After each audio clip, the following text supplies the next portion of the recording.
শুভ বিকেল দিদি, কেমন আছো? ভালো আছি আমি। এটা কততম রমজান? 22তম রমজান। 23 রমাদান। আজকে 22তম রমজান। 23। না, 22 22তম। 22 রমজান। 22তম রমজানে। কি বিধর্মী হয়েও জানি না, বেধর্মী কোনো শব্দ নেই। না, আমি তোমাকে বলি, এমনি বললাম আর কি। না এটা বলা যাবে না, গুনাহ হবে। আমি শুনছি আমারও কাটো কাটো গুনাহ হবে। কাটো কারণ প্রত্যেকটা ধর্ম, আচ্ছা কাটো। আমি বলি প্রত্যেকটা ধর্ম উপর আল্লাহ থেকে হয়েছিল। কেউ এডিট করে যদি সেটাকে বেধর্ম বলে, অধর্ম বলে, না, এটা আমি শোনা কথা গ্রহণযোগ্য বললাম আর কি। আমরা বেধর্মী। বলতে পারো। যেমন হিন্দু বলে কোনো ধর্ম নেই, এটা ঠিক। কেন? হওয়া উচ্চারণ হয় এক ভাষা।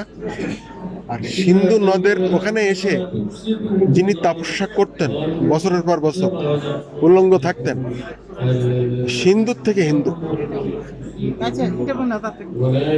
তোমার ও দেরি আছে অনেক না?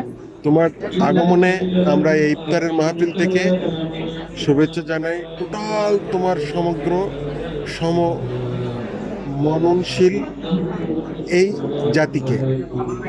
হিন্দু গোষ্ঠী, হিন্দু জাতি আমাদের পরমাত্মীয়। কারণ এই কথাটা তোমাদের ধর্মগ্রন্থে যেমন লেখা ছিল, এই যে এরকম ধর্ম আসবে, এরকম নবী আসবে, রসুল আসবে, তাহলে যিনি বলেছিলেন উনি কি ভেবে লিখেছিলেন? উনিও একজন অবতার, উনিও একজন প্রফেট। সব ধর্ম আমার কাছে, আমাদের কাছে, মুসলিম জাহানের কাছে সমান।